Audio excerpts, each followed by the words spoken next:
यहां ऋण चुकाए बिना कोई जा नहीं सकता, ऋण चुकाना पड़ेगा।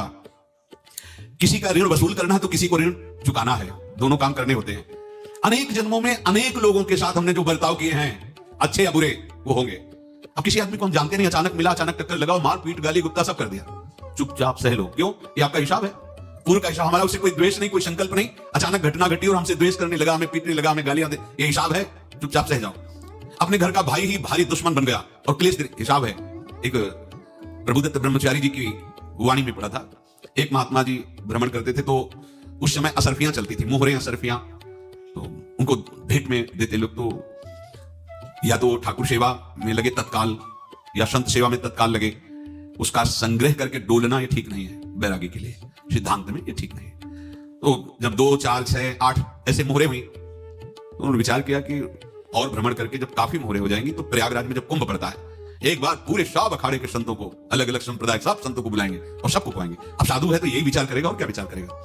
तो उन्होंने एक ऐसे डंडा बनवाया, बेत, जो ऊपर से चूड़ीदार और भीतर पोला, और मोहरे उसमें डालते गए। और भ्रमण, जहां जहां श्रद्धालु भगत थे सबके यहां जाना और इच्छा रखना कि एक मोहर तो दे दे दक्षिणा में। कामना कोई भी हो वो बांधती ही है, ध्यान रखना। इसीलिए प्रभु जो चाहे वो करे, अपनी चाह नहीं रखनी चाहिए, अपनी चाह प्रभु की चाह में मिला देनी चाहिए।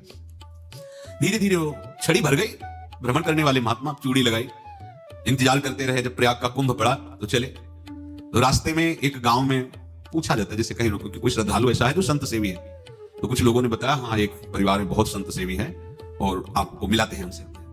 आइए महाराज, घर में रुका, खूब अच्छा हलवा पूड़ी पवाया, और जो घर के मालिक थे चरण दबाए। चरण दबाते दबाते उनकी दृष्टि पड़ी उस डंडे पे, इतना मोटा और ऊपर से कुछ चूड़ी सी भी नजर आ रही, इस डंडे में तो कोई रास है ही है। अब महात्मा जी को खवा पिला के सुला दिया। महात्मा जी जब सो गए तो पत्नी से धीरे से कहा, वो डंडा लाओ बाबा जी का डंडा। वो चूड़ीदार जो ही खोला पलटा है तो सैकड़ों मोहरे, ऐसे संत रोज पधारे भगवान, तुम आनंद हो जाए फिर क्या। पत्नी से कहा, नाप के कंकड़ लाओ। वो तो महात्मा जी तो खाए खीर पूरी, आराम से सो रहे। रात में पूरी प्लानिंग करके उसमें कंकड़ भर के चूड़ी लगाकर सिराने रख दिया, सारी मोहरें हटा ली। महात्मा जी आराम से छड़ी उठाए तो वजन पक्का। वैसे बड़े लोग चतुर होते हैं, पर ये नहीं जानते कि कर्म कितना भयानक होता है। और उनकी कोई संतान नहीं थी, पर धन में इतना प्रेम उनको था। बहुत सावधान रहे। साधु महात्माओं के पास जो अर्थ है, गृहस्थी अगर आता वहीं से है, पर अगर उसको जोर जबरदस्ती या किसी छल कपट से, तो वो उसका विनाश ही करता है। आज तक का प्रमाण है। अब उनको ये भाव पता नहीं होगा, या पता होगा तो लोभ के कारण वो उसको मान नहीं पाए होंगे। महात्मा जी गए प्रयाग में, किसी अखाड़े पर रुके और वहां प्रार्थना की कि कल जो है संपूर्ण अखाड़ों का निमंत्रण किया जाए और सब संतों को भोग पवाया जाए, उनको दक्षिणा भी दी जाए। महंत ने सोचा कि बहुत बड़ा है तो उत्सव है, क्योंकि प्रयाग में कितने हजारों संत महात्मा सब। उनका महाराज बोरो इसमें चीनी और तीनों घी लगेगा, सब व्यवस्था। बोले आप मंगाइए, एक एक हिसाब हम करेंगे, हमारे पास सब व्यवस्था है।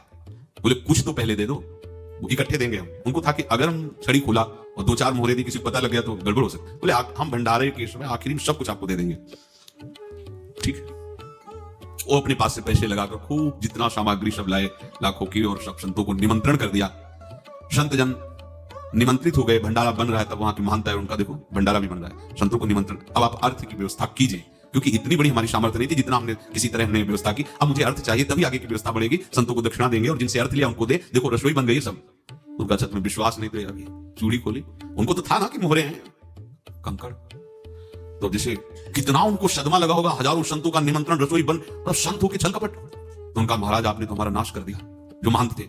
अब बताओ, रसोई बन गई, संत निमंत्रित हो गए, आप ये कंकड़ दिखा रहे हैं हमको। आपने तुम्हें बर्बाद कर दिया। हमारी इतनी सामर्थ्य नहीं थी, आप पहले बता देते। संत होकर ऐसा छल कपट। अब वो बोले तो क्या बोले, क्योंकि उनको पता था कि मोहरे हैं इसमें।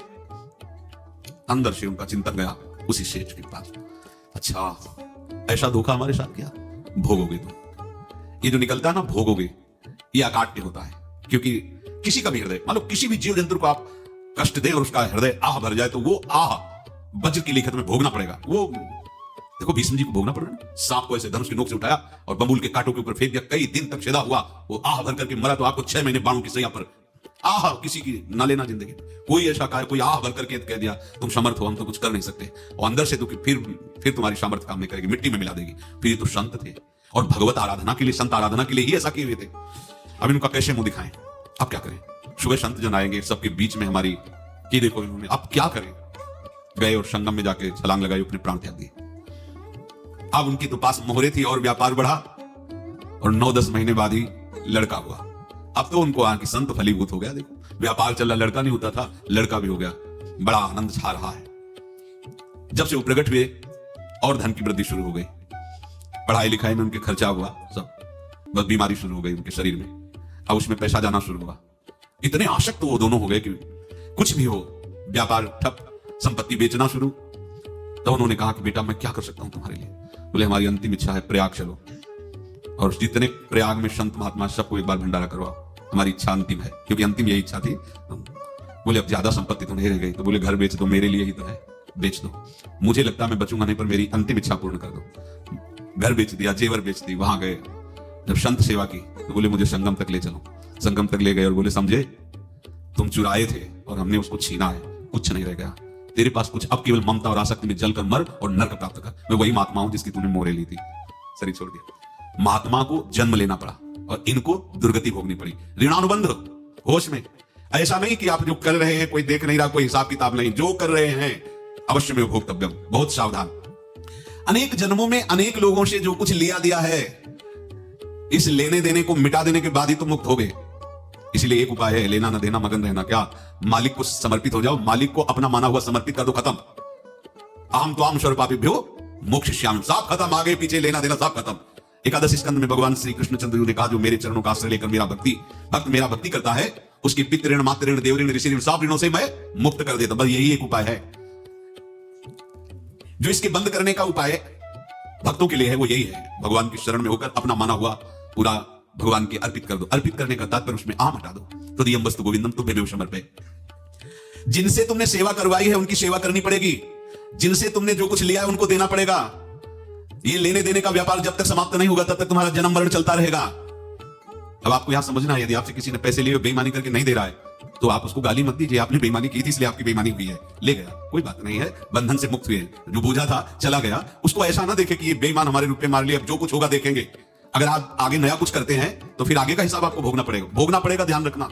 ऐसा नहीं है कि आपको भोगना नहीं पड़ेगा। एक ही उपाय है कि आप जो शरीर धारण के इसी में जो भोग ले, आगे ना होना चाहिए। तो क्या करें?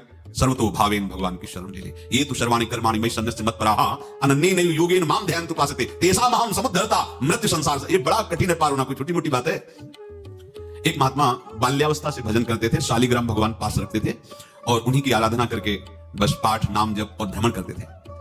यौवन अवस्था थी, गंगा जी के किनारे अपने ठाकुर को विराजमान करके स्नान करने के लिए कपड़ा ही उतार रहे थे कि 90 लोग आ गए, भाला तलवार सब, मारो मारो इसको, मारो। घेर लिया तो उन्होंने हाथ जोड़कर कहा हमने क्या अपराध किया? कोई सुन ही नहीं रहा। तो उन्होंने कहा मार तो डालोगे, आप 90 लोग, हमको अस्त्र शस्त्र तो लिए नहीं, एक बार हमें गंगा में डुबकी लगा देने दो और अपने ठाकुर को स्नान करा देने दो, फिर इसके बाद आप मार देना। भगवत इच्छा से लोग रुक गए, स्नान किया और अंदर से प्रार्थना की, प्रभु ये क्या लीला है आपकी, आपके सिवा मेरा कोई है नहीं और ये मुझे मारना चाहते हैं। तो भगवान ने जानते हो क्या कहा उनके अंतर में? तुम मेरे में ध्यानस्थ होकर के शरीर को छोड़ो, ये लोग मारेंगे। ये मेरे भजन का फल है कि तुम्हें 90 जन्म नहीं लेना पड़ेगा। एक ही जन्म में 90 मिलके, तुमने 90 हिंसा की थी पूर्व में, तो तुम्हें 90 बार जन्म लेना होता और एक एक करके मारते। ये मेरे भजन का प्रताप है कि एक बार में ही 90 का हिसाब हो जाएगा। तुम आंख मूंदो, मेरे ध्यान में मगन रहो, मेरे प्रताप से तुम्हें कोई चोट नहीं होगी और स्वाभाविक मूर्छावस्था में प्राण तुम्हारे छूट जाए। ऐसा ही हुआ, ऐसा हुआ। तो ये बात समझ लो कि ये जो कर्मानुबंध है, ऋणानुबंध है।